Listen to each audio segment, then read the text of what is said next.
Basically क्या है कि प्रॉपर्टी हमने डिस्कस करना है कि ऐसा राइट जो किसी की ऑनरशिप है, चाहे वो मूवेबल प्रॉपर्टी पे है चाहे वो इमूवेबल प्रॉपर्टी पे है। मीनिंग अगर हम इसके देख रहे हैं तो वहां पे लिखा है कि जो इनकम और वेल्थ है ना एक बंदे की, वो है। डेफिनेशन हमने पढ़ी, डेफिनेशन में हमने देखा कि ऐसा राइट जो किसी भी प्रॉपर्टी पे है, किसी भी चीज पे है, जो आपका कानूनी राइट बनता है, इन्फोर्सेबल बाय लॉ होता है, उसको हम प्रॉपर्टी कहते हैं। हर बंदे की अपनी अपनी प्रॉपर्टी है, उसकी वाइफ, उसकी जो लाइबिलिटी है, उसका जो घर है।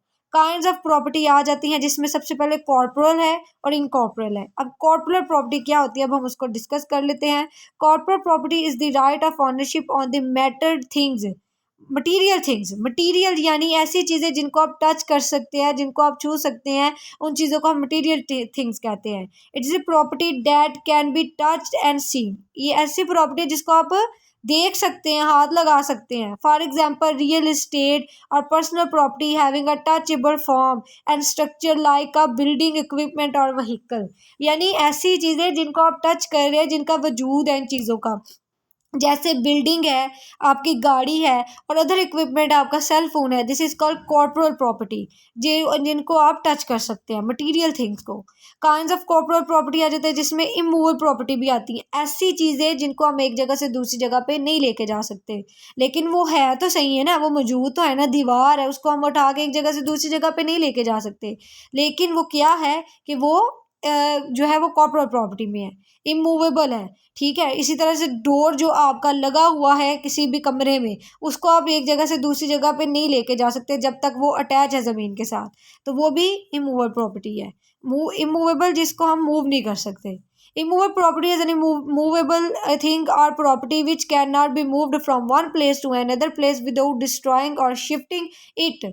मतलब यहाँ पे मूवेबल प्रॉपर्टी क्या है कि ऐसी प्रॉपर्टी है जिसको आप डिस्ट्रॉय किए बगैर कहीं से मूव नहीं कर सकते। हाँ, अगर आप उसको डिस्ट्रॉय करोगे या शिफ्ट करोगे तब आप उसको मूव कर सकते हो, जिसमें उसने बता दिया कि लैंड भी आ सकता है, आपका हाउस भी आ सकता है।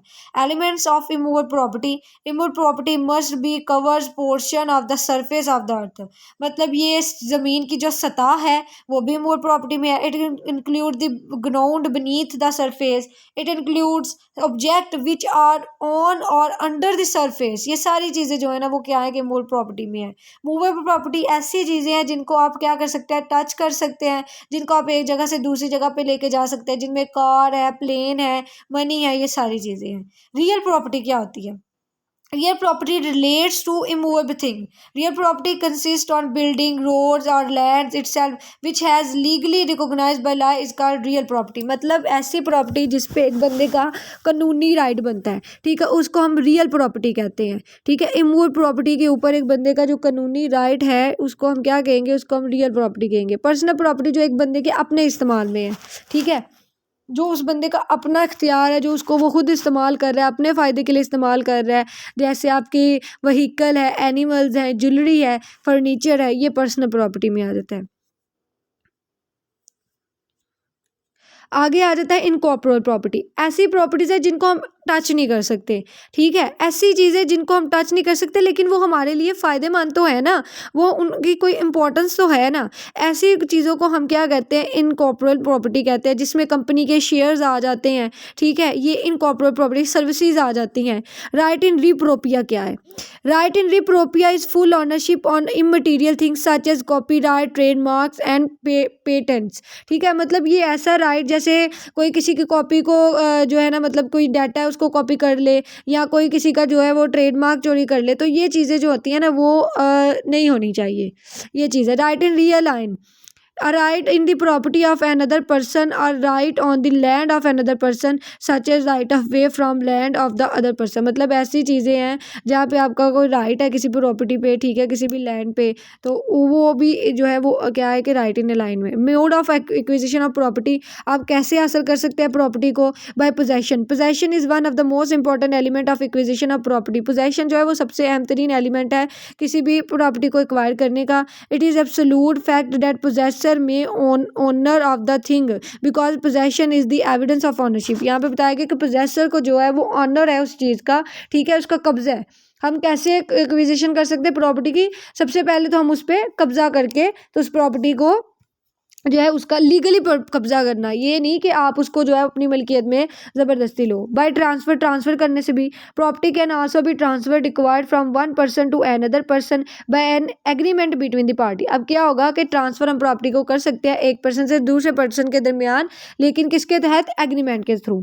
The basic element of agreement is legal willingness of the parties and agreement is the expression of the person that they wanted to bound themselves in legal relation. अब यहाँ पे बताया गया कि इनकी कानूनी राय, उनकी विलिंगनेस है, और इसमें वो क्या करते हैं कि वो बाउंड है, कि वो अपने आप को जो क्या कर रहे हैं कि एक जगह से दूसरी जगह जो है ना वो प्रॉपर्टी को ट्रांसफ़र करने के लिए एग्री है। ठीक है, ये चीज़ है। बाय सक्सेशन मतलब एक बंदा जो है वो डेथ कर हो जाती है उसकी, तो अपने जानशीन में जो है वो अपनी चीज़ को ट्रांसफ़र कर जाए, तो इसको हम बाय सक्सेशन कहते हैं। ठीक है। By prescription is the method of acquiring property from a legal owner by operation of law for a specific time and such property is usable during this specific time without any interruption. अब यहाँ पे बताया गया है कि जो है operation of law के तहत क्या कर रहे हैं, आप किसी की प्रॉपर्टी को एक्वायर कर रहे हैं। ठीक है, तो इसको हम क्या कहते हैं? इसको हम राइट बाय प्रिस्क्रिप्शन कह रहे हैं। उसके बाद पॉजिटिव प्रिस्क्रिप्शन है।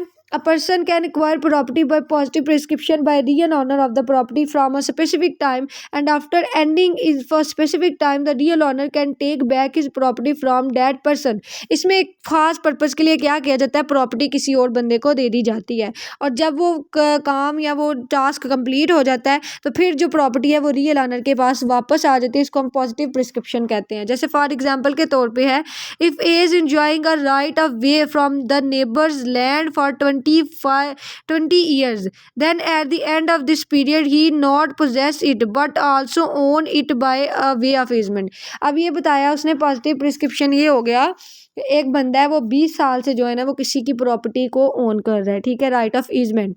तो अब क्या हो जाएगा कि उसकी पोजेशन थी उस पर 20 साल से, अब 20 साल से ऑनर ने उसका पता नहीं किया कि वो प्रॉपर्टी कहाँ पे है, तो फिर जो उस प्रॉपर्टी को एंजॉय कर रहा होगा उसी की होगी। क्या हुआ? Positive prescription. ये उस बंदे की प्रॉपर्टी, मतलब एक बंदा कोई और है, ठीक है, रियल ऑनर कोई और है, और जो उसके ऊपर पोजेशन है वो कोई और बंदा है, और वो 20 साल से उसको एंजॉय कर रहा है, वो वहाँ पे रह रहा है, और जो उसका ऑनर था उसने कभी नहीं पूछा उससे आके कि ये मेरी प्रॉपर्टी को तुम यूज़ कर रहे हो, तो वो आके बाद में क्लेम नहीं कर सकता। ठीक है, ये इसमें बताया गया है।